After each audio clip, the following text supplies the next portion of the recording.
గుజరాత్ నుంచి కాలర్ ఉన్నారు ఝాన్సీ గారు అంట. ఝాన్సీ గారు ప్లీజ్. అందరికి గుడ్ ఈవినింగ్ అండి. గుడ్ ఈవినింగ్ అమ్మా.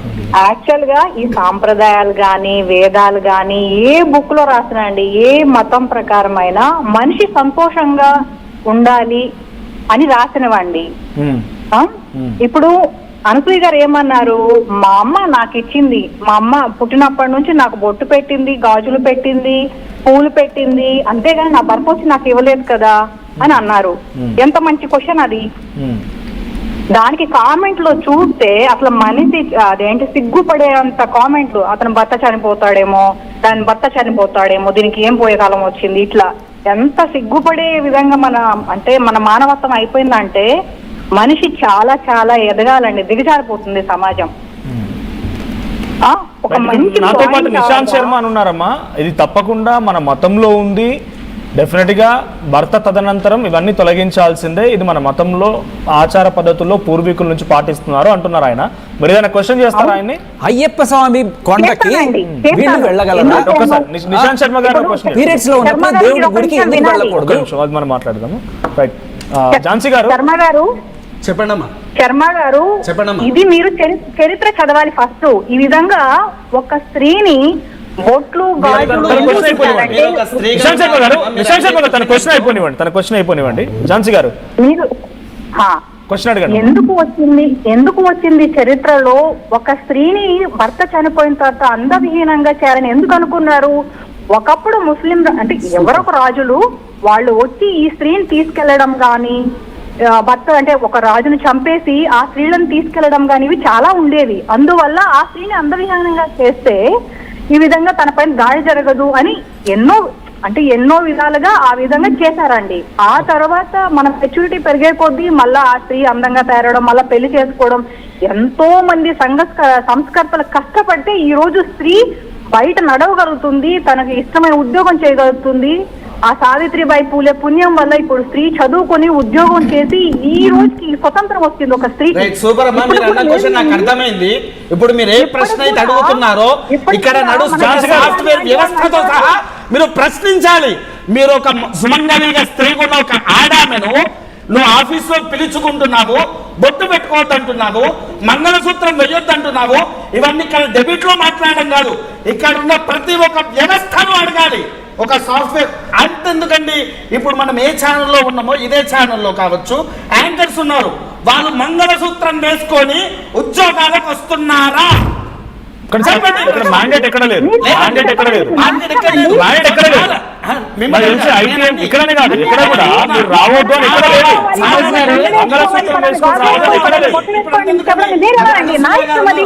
మంగళసూత్రం చూపించాలండి, ఫోటో పెట్టి శర్మ గారు నేనేమంటానంటే ఒక్క నిమిషం మనోజ్ గారు, ఒక్క నిమిషం ఇక్కడ మాట్లాడలేదండి. ఝాన్సీ గారు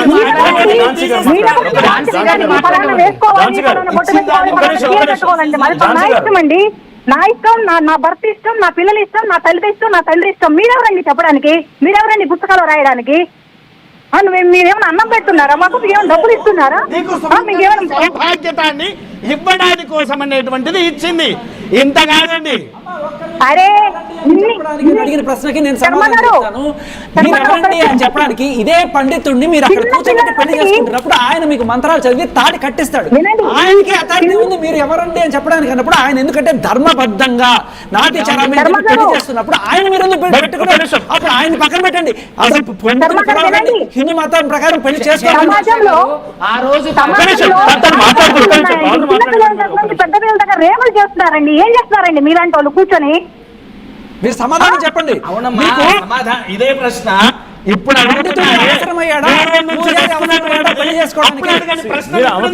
సమాధానం చెప్పండి. డిబేట్ గా తనతో నిశాంత్ గారు తనతో సమాధానం చెప్పు. ఝాన్సీ గారు చెప్పండి. రైట్. శర్మ గారు వింటున్నారు మీ మాటల్లో. డిబేట్ కాదు మనకి. శర్మ గారు కొంచెం తనకు సమాధానం చెప్పండి, తన అభిప్రాయం.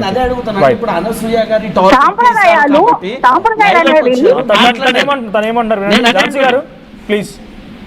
శర్మ గారు, సాంప్రదాయాలు అనేవి ఒక మనిషిని సంతోషంగా ఉంచడానికి, ఒక మనిషిని రక్షించడానికి ఉండాలండి, అంతేగాని ఆ మనిషిని పర్ఫెక్ట్ చేయడానికి కాదు, ఆ మనిషి యొక్క స్వతంత్రాన్ని కట్టిపెట్టడానికి కాదు. చూడండి, మీరు గూగుల్లో కూడా చూడండి, భర్తను సంరక్షించేటువంటిది మంగళసూత్రము, భార్య అనేటువంటిది మంగళసూత్రం ఏమండి? వచ్చిన తర్వాత భారతదేశంలో మీ భర్తకు లేదండి, భారతదేశం నూరేళ్ళు హిందూ మతం అనేది ఆయుష్యం ఇవ్వడానికి కోసము, అంతేకాకుండా మీ ఇద్దరి మధ్యలో ఉండే దాంపత్య జీవిత ప్రేమగా ఉంచడానికి కోసము మంగళసూత్రము అనేది ఇచ్చారు. ఆయన అయ్యో శర్మ గారు, మీరు ఎక్కడ ఉన్నారండి బాబు? మీరు ఎక్కడ ఉన్నారండి? నేను గుజరాత్ స్టేట్ లో ఉంటానండి. గుజరాతీస్ ఎవరు మంగళసూత్రం వేసుకోరండి. వేదాలు రచించింది పురుషులు కాబట్టి పురుషులు ఫంక్షన్కి వెళ్ళినప్పుడు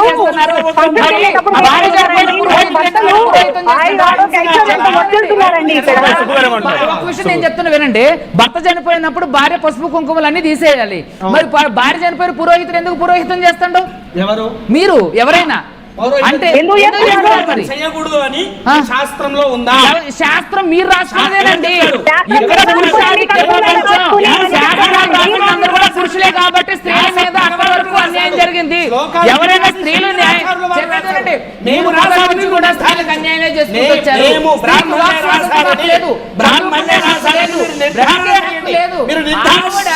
చనిపోవడానికి కూడా నిర్ణయించేది మీరే.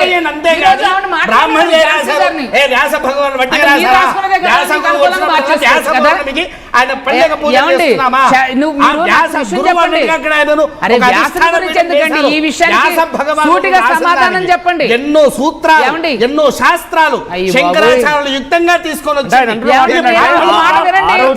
బ్రాహ్మణులను రుద్దు వేయడానికి ఇలా బ్రాహ్మణుడా? అవునండి, అవునండి. నేనేమంటున్నా, ఆయన మరి భర్తకి ఎక్కడ పార్షియాలిటీ లేకపోతే స్త్రీకి సమన్యాయం కల్పించుకోకుండా ఎందుకు చేశారు? ఇప్పుడు ఆర్టికల్ 14 రాజ్యాంగంలో ఆర్టికల్ 14 అంటే అందరూ సమానమే. మరి ఎందుకు శాస్త్రాల్లో ఒక స్త్రీ ఎందుకు వివక్షతకు గురి కాబడుతుంది? అంటే భర్త చనిపోయిన స్త్రీ ఎక్కడికి వెళ్ళకూడదు, ఏ కార్యక్రమాలు చేయకూడదు. కానీ భార్య చనిపోయిన పురుషుడు మాత్రం శాస్త్రాలు చేయొచ్చు, బొట్లు పెట్టుకోవచ్చు అని చేయొచ్చు. ఫస్ట్ నేను మా నమ్మను కాబట్టి అంటే ఇప్పుడు మంగళసూత్రం పురుషుడికి వేసుకోమని చెప్పారా? కాదు, శాస్త్రాల్లో మంగళసూత్రం పురుషుడికి వేసుకోమని చెప్పండి. నేను ఎప్పుడే మంగళసూత్రం వేసుకోండి. శేఖర్ భాష గారు ఇప్పుడు ఆ చేతికి కడియం వేసుకున్నారు. కడియం కాదు, గాజులు వేయండి మొదలు. ఏమండి మీరు శాస్త్రంలో మీరు అంటున్న ఈ శాస్త్రంలో మనుషుడు అంటే మగవాళ్ళు గాజులు వేసుకోవాలన్నారా? మరి మీరు వేసుకోవాలి ముందే. ఇప్పుడు నేనేం చెప్తున్నానండి, మీరు గాజులు వేసుకోవాలంటే నాకంటే ముందు మీరు వేసుకొని రావాలి. ఎందుకంటే ఆ శాస్త్రం రాసింది మీరే అయింది కాబట్టి. నేనేమంటున్నా, నాకంటే ముందు మీరే మంగళసూత్రం వేసుకొని రావాలి. నేనేమంటున్నా, ఇక్కడ అమ్మాయి అనే వ్యక్తికి మీరు అన్యాయం చేశారండి. రాజ్యాంగం ఎక్కడదండి? రాజులు పరిపాలించినటువంటి ఇప్పుడు నీకు ఈ రాజ్యాంగం ఎక్కడిది? అంటే రాజ్యాంగం వద్దంటారు, ఇప్పుడు రాజులకే రమ్మంటారా? నేను రాజ్యాంగం వద్దన్నా. రాజుల కాలంలో రాజ్యాంగం ఏమండి, ఇక్కడ మనిషికి ఏది న్యాయమో ఏది అన్యాయమో అని మనిషి విలక్షణ నేర్చుకున్నదండి. రాజు ఒకటే మనుషులు కాదు, రాజులైనా మనుషులైనా చెప్పేది శర్మ గారు. రాజులైనా మనుషులైనా మనుషులకు అనుకూలంగా ఉన్నది చేసిందే మంచిది, జన సమూహానికి అనుకూలంగా చేసిందే మంచిది. ఎందుకు మీరు అదే అంబేద్కర్ గారు. ఇంకోసారి ఝాన్సీ గారు మాట్లాడండి. అది కదండి శర్మ గారు, మన భారతదేశంలో ఎన్ని సమస్యలు ఉన్నాయి ఈ విధంగా ఆచారాల వల్ల. మిగతా గట్ట అవసరం అదేనండి. ఆచారం వల్ల ఎలా అవ్వాలి భారతదేశం? హ్యాపీనెస్ ఇండెక్స్ లో ఫస్ట్ వెళ్ళాలి, అభివృద్ధిలో ఫస్ట్ వెళ్ళాలి. ఇదేంటి కరప్షన్ లో ఫస్ట్, కరప్షన్ లేకుండా పోవాలి. ఎన్నో సమస్యలు ఉన్నాయి, చాలా సమస్యలు ఉన్నాయి. అసమానత లేకుండా ఉండాలి. అది మతం వల్ల గాని, కులం వల్ల గాని, స్త్రీ పురుష భేదంలో గాని ఇన్ని సమస్యలు ఉంటాయి.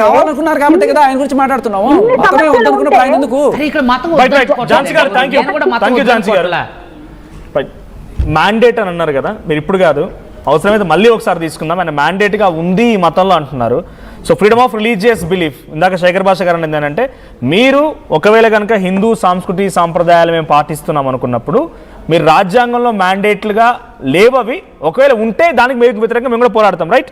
ఒకవేళ ఉంటే దానికి వ్యతిరేకంగా మేము పోరాడతాం. కానీ మీరు వేదాలని మాత్రం మార్చాలని చెప్పకూడదు. వేదాల్లో శాస్త్రాల్లో ఇవి ఉన్నాయనేది వేద పండితుడు నిశాంత్ శర్మ గారు చెప్తున్నారు. దాన్ని మార్చడానికి అవకాశం లేదు, పురుషాధిక్య ప్రపంచం సాధ్యం కాదు కదా అని వాళ్ళు అంటున్నారు. సో మీ అభిప్రాయం మీరు కామెంట్ చేయొచ్చు. మీకు ఆ మతమే అవసరం లేదు, మీకు ఈ మతం నచ్చలేదు, వేరే మతం వెళ్ళిపోండి. నచ్చట్లేదు కాదు, నాకు ఇది కావాలి, ఇక్కడ అది కావాలి. పురుషాధిక్య ప్రపంచం కావాలి, స్త్రీని అణచివేతకు గురి చేయాలి, సతీసాగమనం లాగా, తర్వాత ఆవిడకి వెజవరాండ్లాగా చేసి ఇంట్లో కూర్చోబెట్టాలి, ఆవిడకి చదువులు దూరం చేయాలి, స్త్రీలని అభివృద్ధి చేయాలనుకోకూడదు, స్త్రీలను ముందుకు తీసుకురాకూడదు. భారతదేశం ఏమండి ఖచ్చితంగా వేదము ధర్మము ప్రతి ఒక్కటి పునాదిగా ఉండేటువంటిది.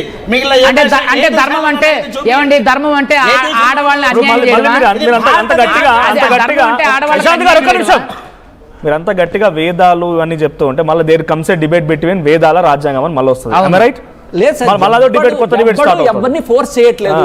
మీకు నచ్చి నేను ఈ సనాతన ధర్మం పాటించాలి అనుకునే వాళ్ళు ఆయన వేదాలు దానికి తగ్గట్టుగా నడుచుకోండి, వద్దు అనుకునే వాళ్ళు వదిలేసి మీ ఇష్టం వచ్చినట్టు ఉండండి. మీరు వేరే మతాన్ని కూడా వెళ్ళక్కర్లేదు, పేరు హిందువులు అని చెప్పుకున్నా కూడా మీరు పాటించాల్సిన అవసరం లేదు. ఇప్పుడు బొట్టు పెట్టుకోరు, ఎవరు అడుగుతున్నారు?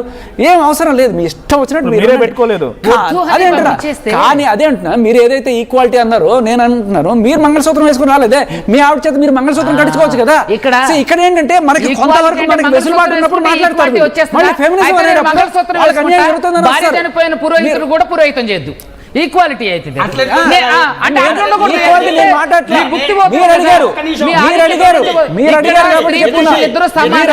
స్త్రీకి సంబంధించినంత వరకు శర్మ గారు స్త్రీకి ఖచ్చితంగా సముచిత స్థానం ఇవ్వాల్సిందే.